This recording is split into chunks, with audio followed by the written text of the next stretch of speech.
This podcast contains an English accent that most of our Irish listeners will find offensive. Also, there may be some colourful language that you're going to find less offensive. Now, over to Ryan and Leon. Enjoy the podcast.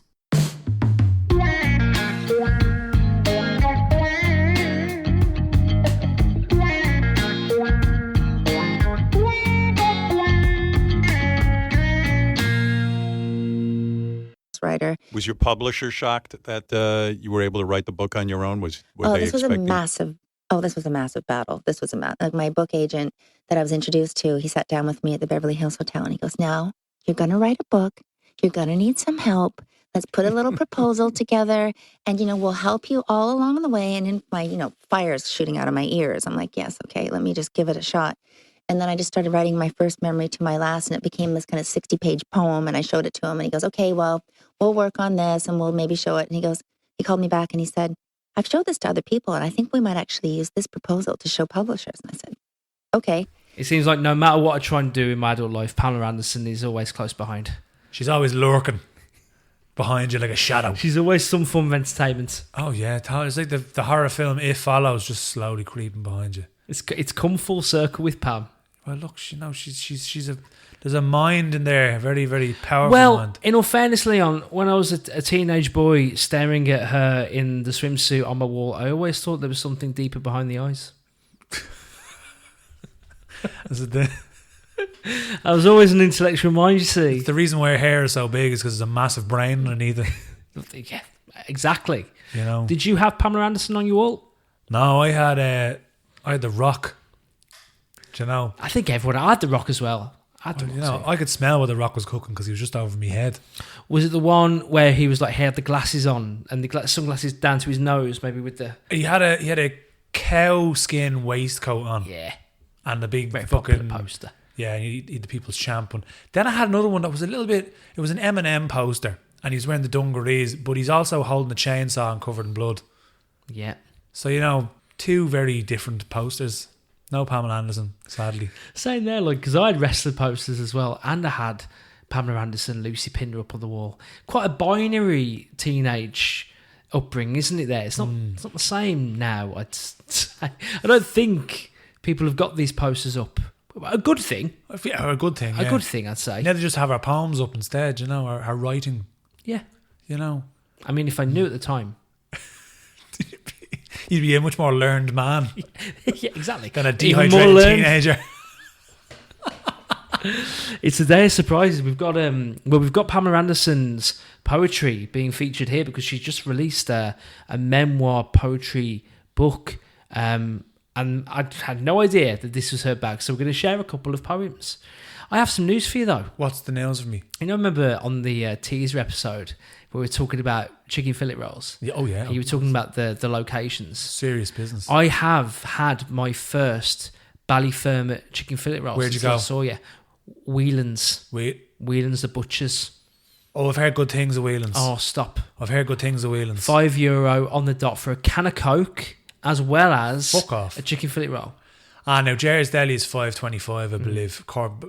That's off the top of my head now. Not open on a weekend, Jerry's, you see. Not open on Saturday. Doesn't need to be. Closes at 2:30 on a weekday. Doesn't fucking care about your money. They have business. They have people out the door from the minute they open to the minute they close it. Yeah.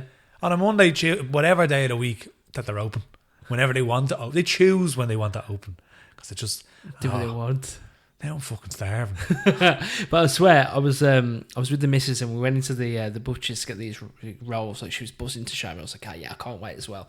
And the deli counter is at the back. Yeah. But on the right hand side is the standard butcher's window. You get all the things. And the woman came in, and I swear to God, the first thing she said to the butcher was "Wah." and then she said, "Just throw a few chicken wings in there, will you?" Wah. And I think she must have been just saying "wah" all day. That she just now is using it in customer service experiences. I didn't know you could use "what" as a greeting. You can't. It's a question. Apart from in Ballyfermot. I think maybe it's like a negotiating tactic. You go in and ask a question off the cuff. You have them immediately on the back foot then you can negotiate a cheaper price of sausage. That could be the tactic. Do you know? Yeah. Have them slightly confused, and then you can bargain them down. But she's like, so you came to me. I didn't ask you a question. I didn't make any statements. What? Do you mean what? That's amazing. Oh, but yeah, the role was great. I say. love going to Ballyfermot. It's like going to a parallel universe sometimes. I felt great joy in strolling the streets. I went in there before for the coffee. There's a spar there, and they have a little Costa machine. I was like, right, I go in and get a black coffee. That's it. Very simple person, simple man, simple coffee needs. I wanted a black coffee in this machine. Yeah, one goes in and she goes, "Oh, how are you?" And you know when you kind of arrive at the same thing. And maybe it's like, "Oh, I'm not in a rush. I'm finished teaching now. You go on ahead, love." So she goes and she wants a cappuccino, but she ordered a large cappuccino with a medium cup. So the thing started pissing out over it. And she's like, come here. You know, that's just the way she said to your man. The fella was like, she's like, Sinbad, come over. Right? Your man's he's Middle Eastern. Like, he's not Spanish. He's not Spanish. She's like, Sinbad. And he was like, yeah, what you want? And like, he knew her. Like she would call him that. Yeah. Obviously, it wasn't like she was just being. That's what she'd call him for some reason. Mad. And she's like, this isn't working anymore. This machine isn't working. No, love, you picked the wrong fucking size. You have a smaller cup than you chose. So he's like pulling things out. It took about 10 minutes for me to get me fucking coffee. Oh, the chaos. And it was shy coffee as well. So very good coffee. But it was just great. They don't do a flat white, I think, in that area. I don't think they do. No. And dead on as well. Well, you know, look, when you can greet someone with a question, you're in a special place. I think the butcher was just as surprised as maybe I was this week, knowing that Pamela Anderson wrote poetry. Yeah, he probably went, what? Was that the first thing you said when you saw that poetry? What? We're going to share some, but first of all, anyone that's new to the show, because I know there have been.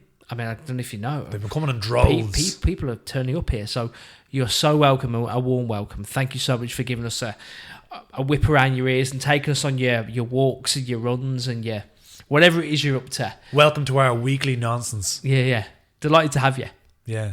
Don't be a stranger. No. Stay here for a while and bask. Put your feet up. Put the feet up. Put the kettle on. Yeah. Let us blabber in your ears for the next few minutes. Not just blabber.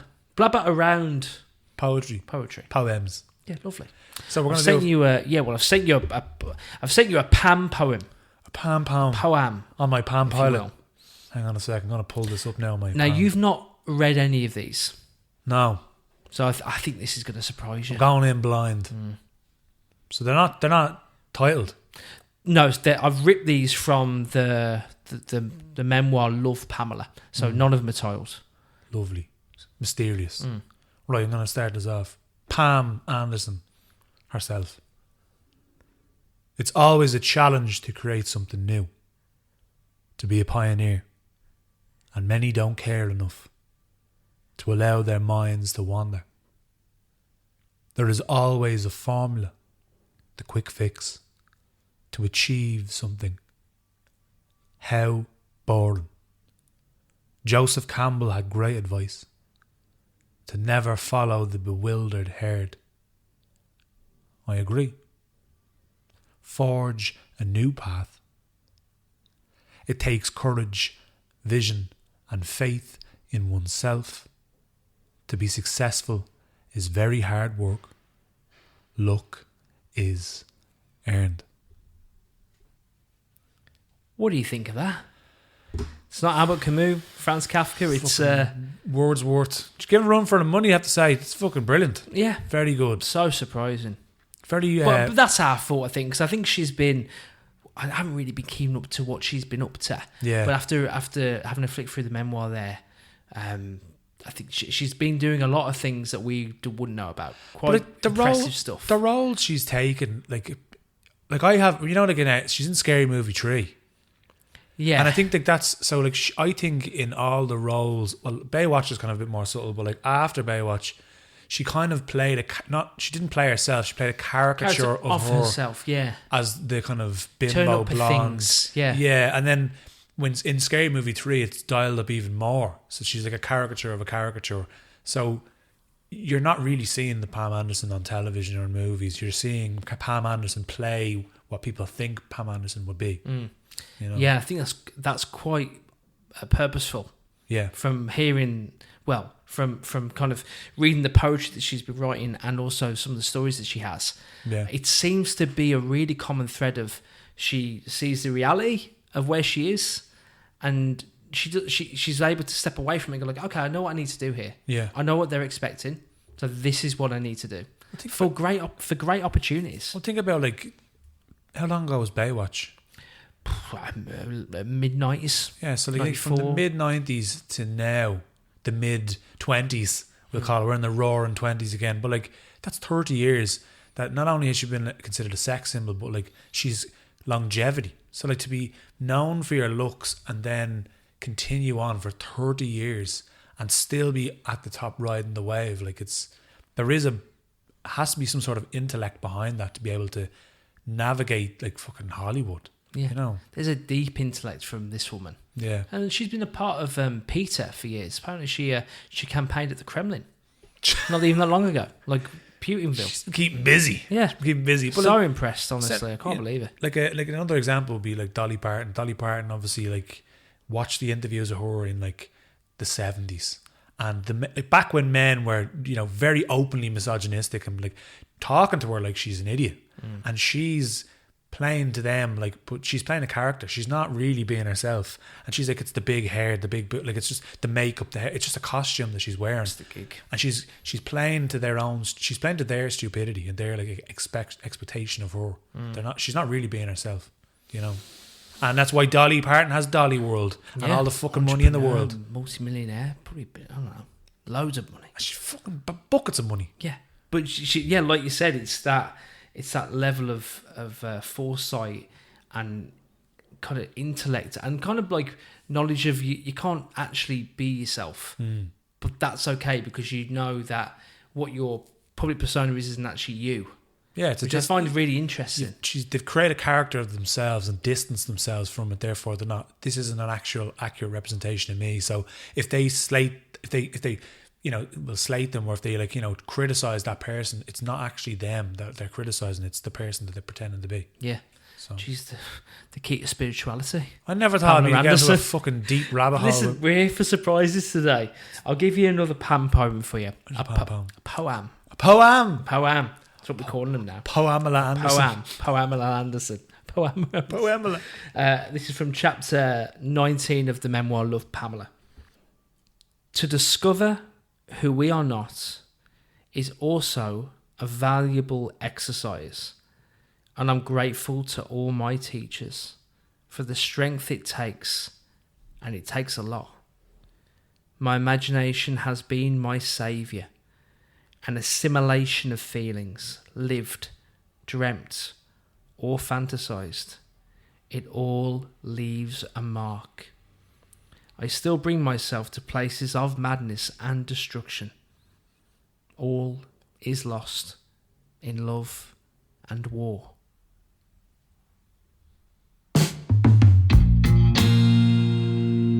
So that was a poem from chapter 19 from Love, Pamela by Pamela Anderson, aka Leo fucking Tolstoy. My God, that was deep. I know. The depth. What's happening? We need more social critique and philosophizing from the great Pamela Anderson. Yeah. We'll look to her. Or just any pin-up model from the mid-90s and early 2000s. Do you know what though? Could you imagine a poetry collection from Katie Price? That's what we need. The thing is, I've got a confession to make. I've read one of Katie Price's novels. Did you? Yeah. She fucking didn't write that. Star, it was called. She's actually written a few books, and they're usually a story of a woman trying to attain some kind of success in entertainment. So Star. Is it a biography or a fiction? No, they're all fiction. They're works of fiction. She fucking really right. Listen, we're not. Well, this is the thing. We can't make. We can't judge. We don't know. We can't judge. But yeah, I did read that. Yeah. And how was it? Great. I really enjoyed it. Just like Pop Idol, but written from the perspective of the girl. That's like it wasn't that bad. I read 3 of the Twilight books and they were fucking great. That's I I actually never hated read how the much I books. enjoyed them. Never read the books, actually, I have to say. They were great, yeah. Films are terrible compared to the Oh, books. they're massive, these Twilight books. But like, it's aren't like teen fiction. Like my teenage cousin gave me. She was like, "This is years ago now. I was probably about 19, 20. And my younger cousin was like, "You need to have a read of this," because she was reading. She still is reading the books, and so am I. Yeah. So she knew, like, here, I know you like books, so have a read of that. And I was like, "This is fucking dirt," like, you know. She's like, "Read it, give it a go." And I was like, "I hate how much I love this."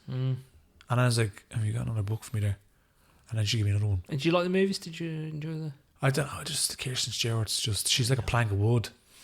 Yeah. You know, and I thought, like, and then Robert Pattinson, who is a phenomenal actor, doesn't act in it. He just stares Dead and inside. glistens. But they're both quite dead inside. They're in the both film, just aren't like, they? it's like two turnips. I got very upset at the end though. That whole "I will die every day" and that fucking montage. I got very upset after. Yeah, I did. Yeah, I remember it was fucking awful. For 1,000 years.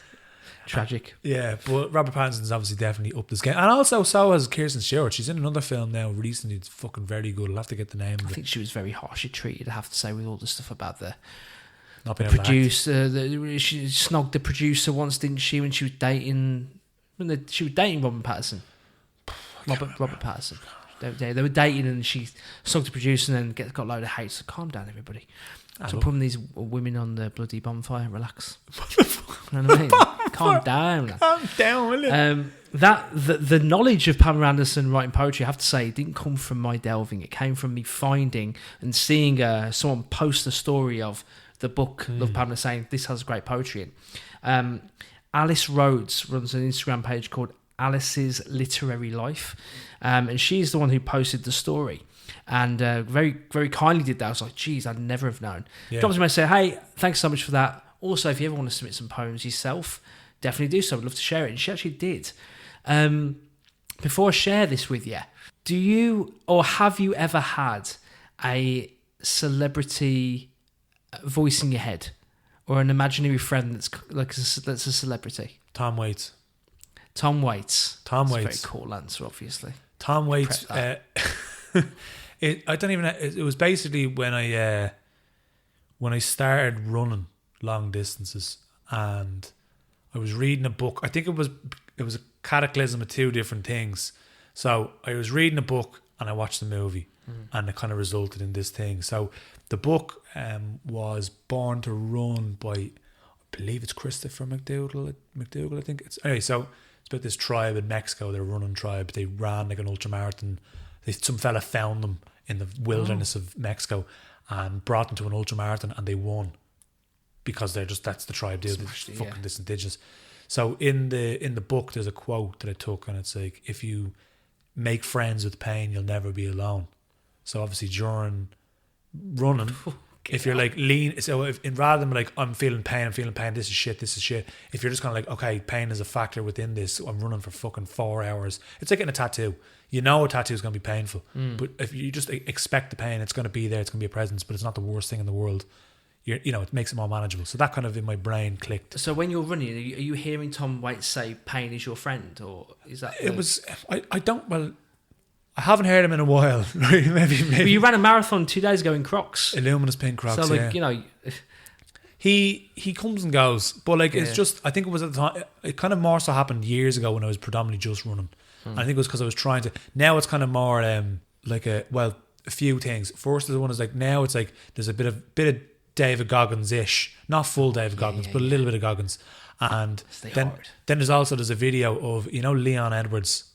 Leon Edwards is the fighter, the UFC, from Birmingham. I think. Yeah, from Birmingham. He's a Brahmy. So when he won the title, basically, there's a great video on YouTube of his coach. The coach is like in the corner, and they're like, "You're doing great, you're doing great, you're doing great." And his coach is like, "You fucking lost that round. You're going to need to pull it out of the fire here now because you're losing. You're down one round. You're down the second round. You need to pull something. You're 3 rounds down. You're 4 rounds down. If you don't do this round now, you're going to lose basically." And then 5th round, perfect head kick. Kamaru Usman knocks him out. Right, but there's a clip on YouTube of them basically. your man, and it's a clip, but it's to the Rocky music. Oh, nice. Yeah. And he's like, you gotta pull out a fucking file, Leon. You gotta put. And I started listening to it, and I was like, he has the same name as me. And I remember, like, you know, you're running at the end, and like you're playing psychological games with yourself. You know, you've run a marathon. You know yourself. It's tricking mainly yourself, brought into boredom, into almost like a level of like mindfulness where you're tripping and. Well, the last 10K is basically just mental. You know, from 32K into 42 and a half. It's just all in your mind basically after that, because your body's already tight and fucked basically, and you just keep going. You have to push through that. So you're playing mental games yourself, so you'd pick up things along the way to kind of help you going. But originally it was Tom Waits, and it was, what happened was, Make Friends with Pain, Never Be Alone. And then I watched The Imaginarium of Dr. Parnassus, and he plays the devil in it. And he pops up throughout he's kind of chastising and popping him up throughout the whole kind of story arc. So I'd kind of be running, and it's like, not that I would see him out there, but I'd imagine if I'm running past like a bridge, I'd imagine him on that bridge being like just chatting. So Tom Waits would be there kind of, or I'd be talking to him, or he'd be like running beside me. And it's not as if I'd be seeing him or hearing him. Are you in the movie? It's like weird you're dream? just kind of visualizing. It's like a mental exercise of yourself while you're running, while you're focusing. And also it takes your mind out. Because if you're 100% present and you're running, all you can feel is the pain of wherever you are. But if you're in your head and you're daydreaming, it takes your mind. By thinking about him as pain, as a fictional character in your mind, you're taking the focus off your legs. Yeah, and you just so you're just kind of distracting yourself by this imaginary fucking thought process. So that's why I would have thought. And Tom Waits, again, at the time I read that book, I must have watched that film, and I just kind of your brain's molded it together. kind of molded it all together. Just subconsciously, and she just kind of popped up, and that was it. Like, you know, not that I'm like have schizophrenia and I was actually hallucinating, thinking I was seeing Tom Waits. It was just more like a mental exercise of him. Where now it's like my brain will just play that fucking Rocky song, and then like David Goggins every 5 minutes going, "Stay hard." It's like, who's gonna carry the boats? With all due respect, they're quite aggressive trainers that you have. These coaches in your mind. There's no level of like. There's no Oprah Winfrey in your consciousness of like you can do it. They're all very devil.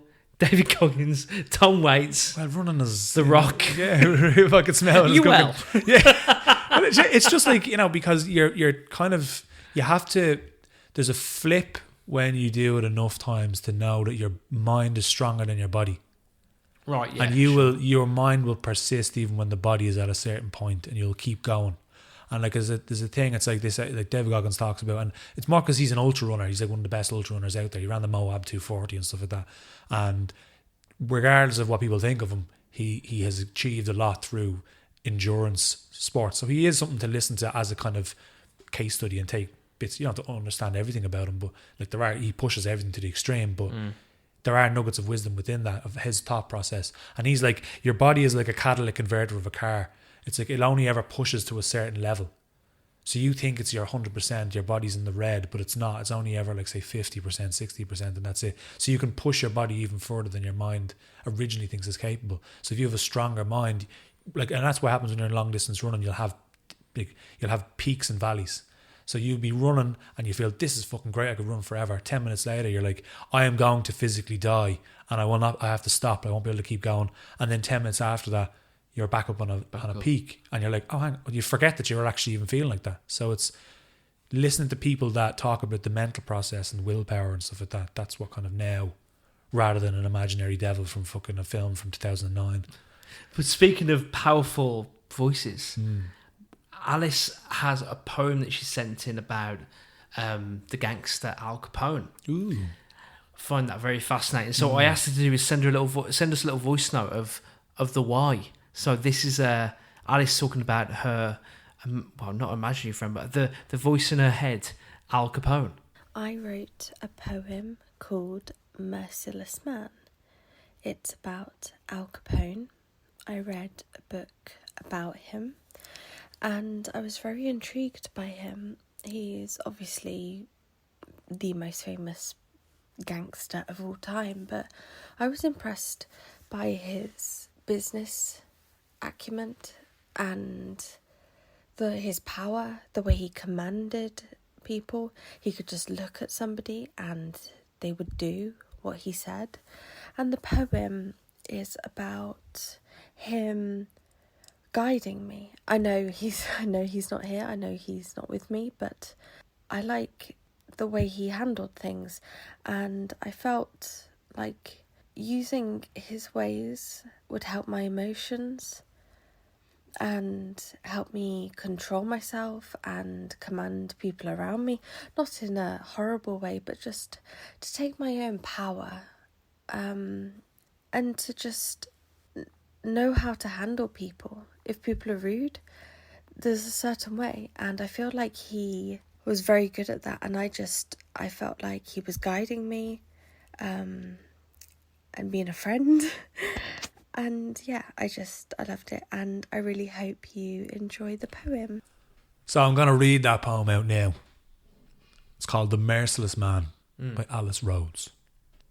There's a merciless man inside my head. A copious amount of power ebbs and flows through my veins. Unsparing emotions nearly knock me deep into an ocean so dark and destructive.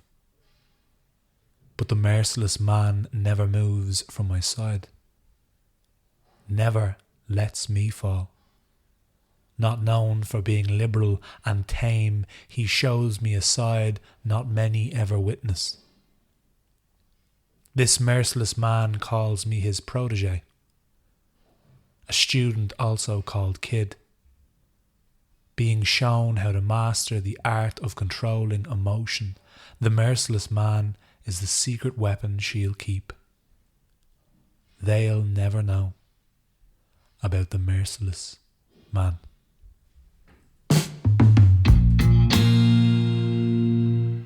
That was the poem Merciless Man by Alice Rhodes. Very fascinating stuff. Interesting. My my imaginary friend stroke celebrity guide was Michael Bublé. I didn't want to interrupt your inspiring Nike sponsored running rant, but let you know. But yeah, Michael Bublé, I think throughout my teenage years and my 20s, I always thought, what would Michael Bublé do? I'm not fucking surprised one bit. Impressive fella. From boy band to crooner. Stop. That was always the dream. You traded in your matching body warmer for a smoking jacket worn by Frank Sinatra. Yeah, but that's basically what happened, yeah. And like, it was a big... people would tell you at uni who knew me, like, it was a big woofy part of my personality. Pretending to be Michael Bublé and crooning and... Did you have a velvet jacket? That. No, but there is a fun video of me... bit blowing my own trumpet, if you don't mind. I won my... in my year that I graduated uni, I won the university talent competition that the whole university applied for. It's called Staff's Got Talent. That's the uni, Staffordshire University. And the winning prize was actually to play at the end of year summer concert. So I had a set doing Bublé covers.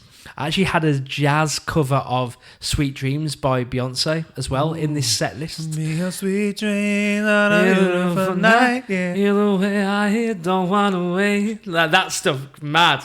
And also on that... see how the L ones love that. Oh, yeah, but there was uni. Like, it was, no one loved it. It was...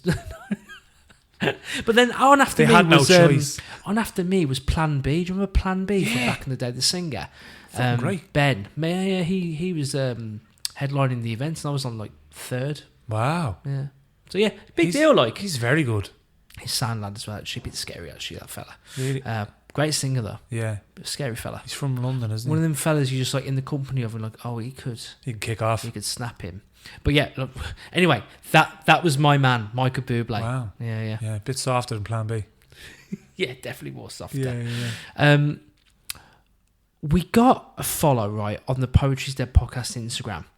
And you know, sometimes like some accounts just kind of catch you like, what's happening here? So we got a follow, right? And the follow is from a page called My Mum's Poetry. Yeah. And the tagline for the Instagram page is, my mum took her life in 1985. Oh. She wanted to publish her poems but never finished. I'm sharing them now and started writing alongside. Wow. Oh, that's what's happening here. So I messaged Michelle. I was like, oh, thanks for following. You might like the podcast, but also tell us everything. Yeah. Tell us everything Where about do you start? Yeah, where did you start with that? So very kindly, she sent us an email in, giving us the story. So Why don't you read the email out for us? Yeah, I haven't actually read it, so I'll read it for the first time. So, hey, it's Michelle from Instagram. Yeah, I mentioned the tip of the metaphorical iceberg in the bio of my Instagram page. She took her life in 1985. I was 15. She was in the process of getting her poetry published, but never finished the process. I kept her handwritten poems, eventually typed them up, and knew that one day I'd want to finish what she started. But you know, life. Something always got in the way. Finally, 8 months ago, no more excuses, I opened an Instagram account for the first time. I had no idea what I was doing. No social media experience to speak of. And lo and behold, she immediately captured an audience, and it keeps growing. A month or 2 or 3 in, another poet on Instagram DM'd me, saying that she suspects that I can write poetry too. I've only written a handful of poems in my life, for fun, as gifts. But I took her up on an offer to collaborate on a poem with her, and the metaphorical, if I may use that word again, floodgates opened. I am nowhere near as talented as many that I follow on Instagram, but a gift it has been to be able to get my crazy brain's ruminations worked out through poetry and post them on the same page that I post my mom's poems. Beautiful. But the story gets better. My best friend since age 6 has been emailing me her cute watercolour paintings. So sometimes I write against her paintings. So now it is a poetry project between my late mum, me, and my best friend. So there you have it. Let me know if you have any questions, and thank you for the invite to email. Best, Michelle. That's fucking... I was going to say it's lovely. It's tragically lovely. Yeah, I'd say. It's tragic, but it's beautiful. She's carrying the legacy on. Michelle's mother was a woman called Sharron White. This has got a bit of a rumination of like the Emily Dickinson thing of like writing all these poems in... It doesn't sound like they were in secret, but she never got them published.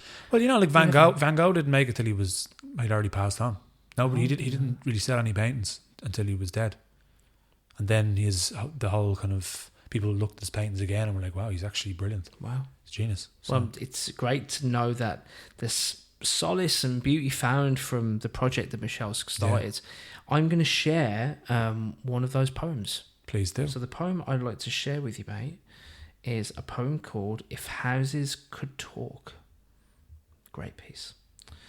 So this is Michelle White with... Sorry, it's Michelle's mother, Sharron White, with If Houses Could Talk. Through my windows, I see the light. First the day, then the night. Year after year, I watch time pass.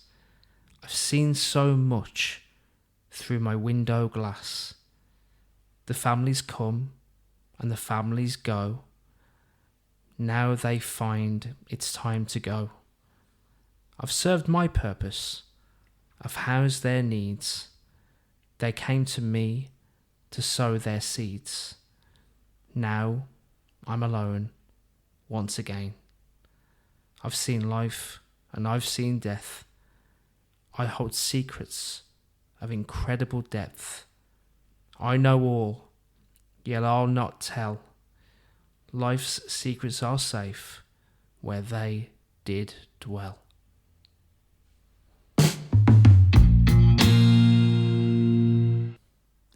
That was If Houses Could Talk by Sharron White. Beautiful. Beautiful.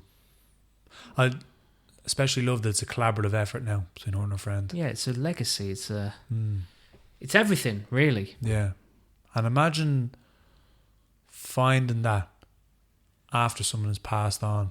Like, here's a strange coincidence that I found out. So my grandmother played a massive part in raising me when I was growing up, obviously. And I found out after, I'd say I was about 2 or 3 years into writing poetry, I found out that she had a poem published. Huh. Yeah, in a book called Family Tree. And then I was like, what? And they're like, yeah, she had a poem published.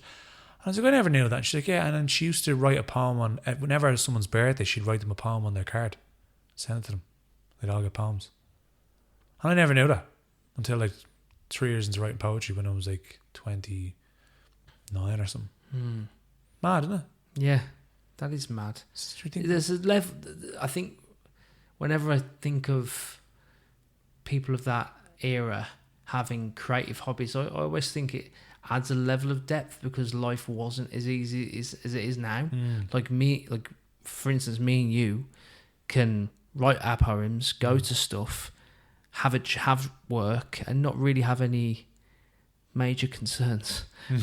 Yeah. Do you know what I mean? Yeah. But like when you're, I mean, certainly if your grandparents, like they would have been, I don't know, like born in the 30s or 36. 40s. Yeah, so like 36. not And she was easy- from the Liberties. My granddad was from Fatima Mansions, which is not even there anymore. They're not. Yeah. So like. Yeah, so there's a heftiness to Yeah. a creative passion from that era in that neck of the woods. Like with the spoken word and performance poetry, like as my nanny was always involved in cabaret shows. So like she loved like the vaudeville shows almost. There's a community centre in Grange Park where she had her house, and it's like they'd have these shows where they do like Les Miserables.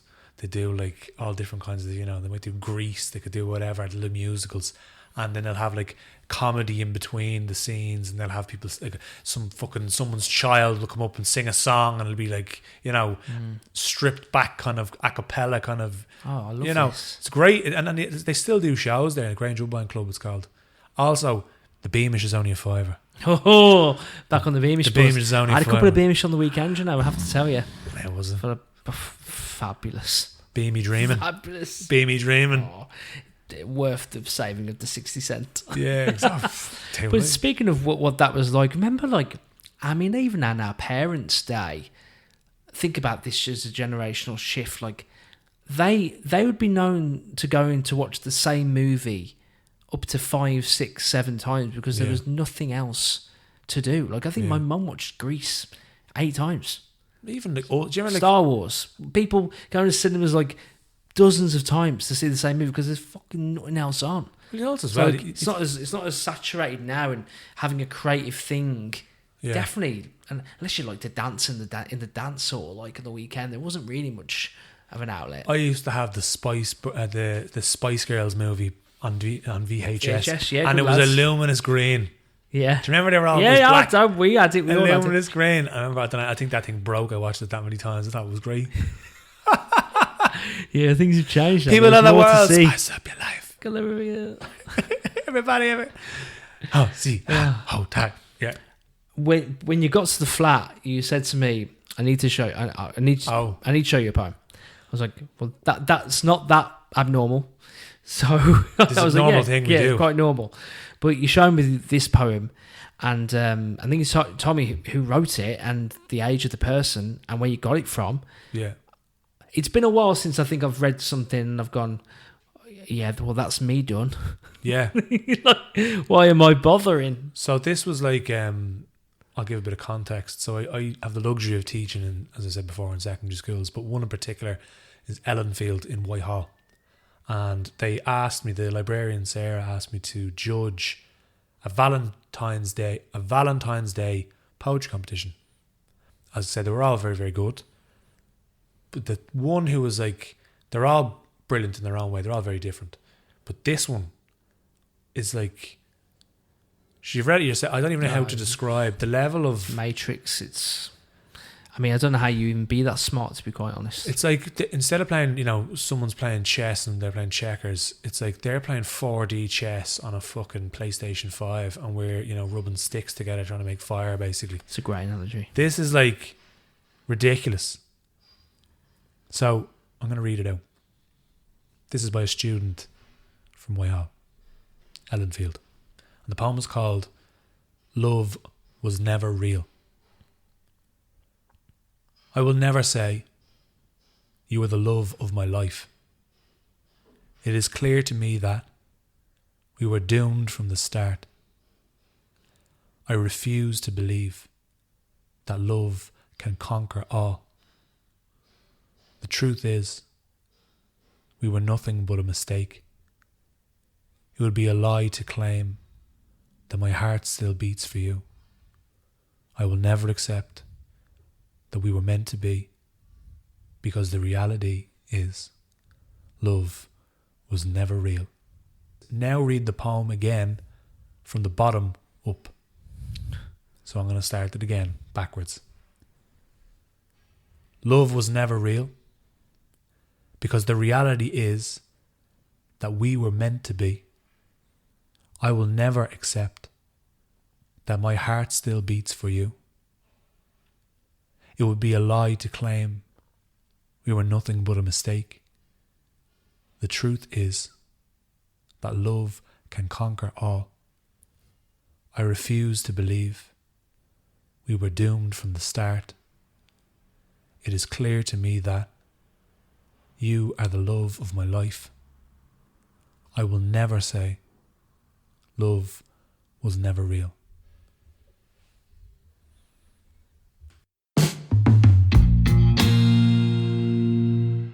That poem was from a student from Ellenfield in Whitehall called Love Was Never Real. You know what that is like? It's like I went into the kitchen with a spoon and I took a dig out of a load of salt and I licked it. I was like, fuck, what the fuck, that's salt. What am I? Ugh, that sounds horrible. I look away, then look back to the spoon and give it another lick and it's sugar. Yeah. And I'm like, wait, what? But it's How the did same, this? it's the same spoon. Same spoon. What do you mean it's sugar?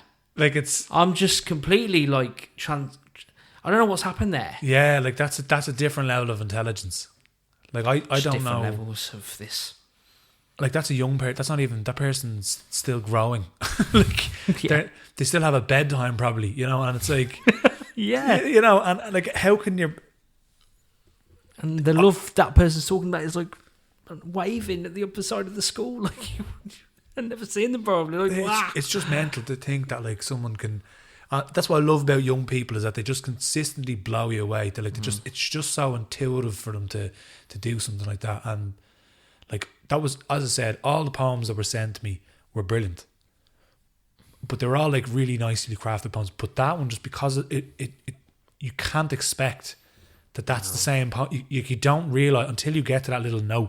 And if that note wasn't there, you never would have. You went, oh, that's just a sad poem. But just that little note, thing, read it again up to.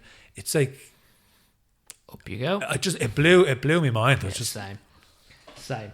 Blown away. A great poem for Valentine's Day as well. Yeah. Do you wanna hear? Which I guess is that's already gone. Hope you had already a great gone. Valentine's Day. Hope you said it. I'll tell you one interesting thing. So, John, my middle name is. No. Well, it's very fitting that I was judging a Valentine's Day competition. Is your middle name Valentine? Yeah. So that's after me. No way. I swear to God, like, show me my driving license. Yeah. It's Leon Valentine Dunn. Leon Valentine Dunn. My granddad back in Ireland, if you were born anywhere near any saints at all, that was your name. So my granddad was born Valentine's Day. Well, near Valentine's Day. So Think you'll take that name, wouldn't you? Valentine, yeah. Valentine. Because me and two of my cousins have the same middle name after him. Nice, yeah. So there's a few Valentines strolling around. No, cool. Thank you. Well, Very it's very cool. fucking poetic. Take it, man. Do you know what I mean? Cool. Wow, what a poem. Maybe this young person might grow up to become as proficient in the work of words as this man that we're going to share we're going to wrap the show up with John Cummins. Oh yeah. I saw John at EP do a half an hour spoken word set. It must have been half an hour, and it was transfixing. I didn't know what was happening. I wasn't sure if it was him speaking or poetry. It was like just a different ball game altogether. Yeah. Of what I've ever seen, really, and it was a pleasure to see him perform. And he's into the old music as well. Like he's a lead singer of the band Shakalak. He is indeed. Yeah, John. The way I describe John's poetry is he hypnotizes you. Yeah. Because John will do a 15, 20 minute set, half an hour set, whichever, and he doesn't pause between poems. No. He blends them into one.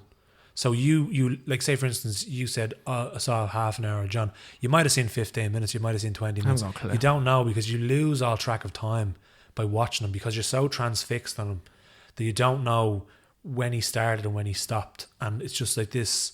And then he goes into the crowd and he gets the crowd involved, and it's kind of like this chant kind of thing. He gets this.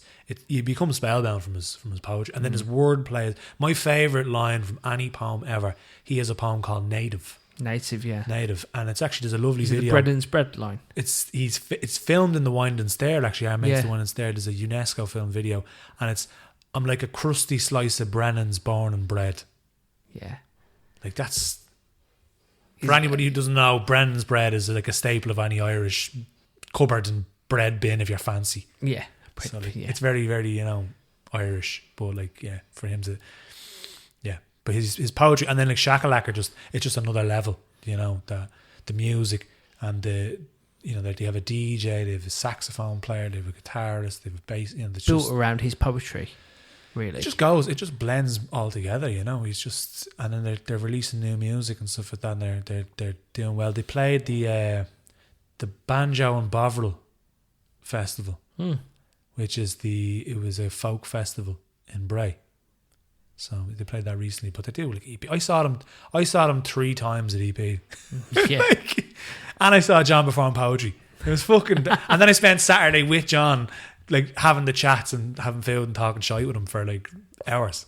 Unreal. He's just so interesting, He was Shakalaka was actually mentioned by Hot Press yesterday in a post they did with like bands to watch for 2025. So I think it'd be a really big year for Shakalaka. So listen, best of luck to the band.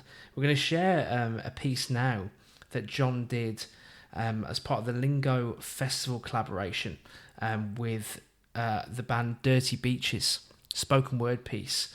This is going to be pretty special. So just sit back and soak this one in. We've replaced the Agony Aunt this week with an extended musical performance because sometimes we do that. You need to get a bit. You of need fucking, to do that, and the Agony Aunt needs a break sometimes. Yeah, for sure. She's only just out of the freezer. But I will say an interesting thing about this piece that they're going to hear. So it's part of Lingo Fest. John is hearing this music for the first time as he's reciting his poem. Wow. So he has never heard this music before. There's a video on YouTube if you check it out, and it's split. So you have the saxophonist on the left, you've John on the right, and John has headphones on, and he's listening to that piece of music for the first time while he's reciting one of his own poems, and it just blends seamlessly. So fucking enjoy it. Let's listen to it. Leon, thanks for your time. Always a pleasure, never to chore, Ryan. Bye-bye. Enjoy the voice of John Cummins.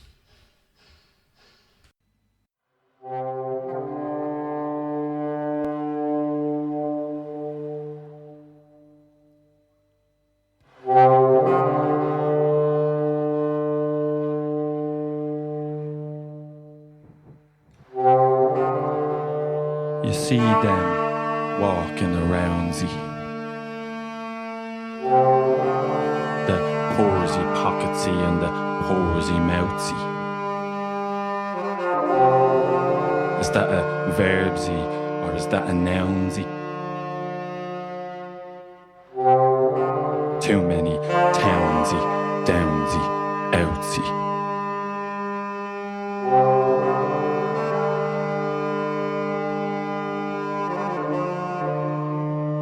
How lonely must it be out on the street? No leftovers to reheat, wander in that concrete. Accepting rejection, the constant refusal. On your nightly quest for a few coins for a hostel. Sometimes you lose the head, but you're always a euro short. And I'm thinking, at what level can I show some support? I am up for you. I am on Team Homeless. For with roof or roofless, I know loneliness.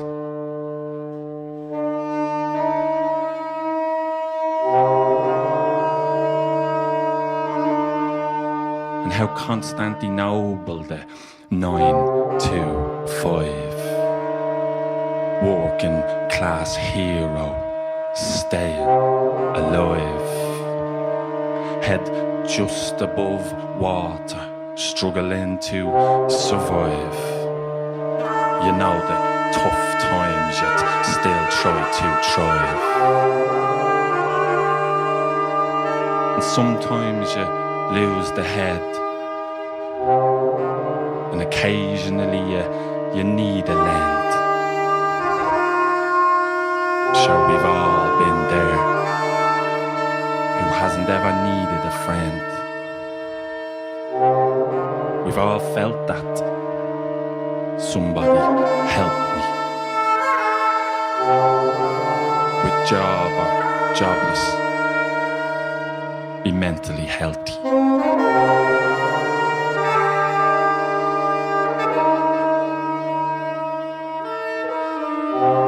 For it's dark on the street, even in the daytime. Useless, hopeless, there's no way on earth. I'm putting in for more hours, determined to pay. I'm feckin' freezing, but the way that seagulls teasing that magpie. Mad, I don't even smoke, but still took a token drag. I refuse to get angry at the stuck zip on me kip bag. I stupidly, dopily, then got behind the wheel of the Jag. I will ditch this doorway, maybe move into a one bed. They done dead, head home head. Kids fun fed, books done read. None head here, no street cred here. Should probably do a lap of the land. I can do this, we'll get through this. Once they're tip-tapping me hand. Unplanned, I suppose, misplaced the plot. Past tense now, I know it's a bit mental and it's past sense now. I don't do the future, I just do the day today. If we stick together, love, I know we would be okay. Now the fine line is growing ever finer. Al fresco is now a 247 mouth door diner. And I can't afford to be a social climber, spending my time as a social rhymer.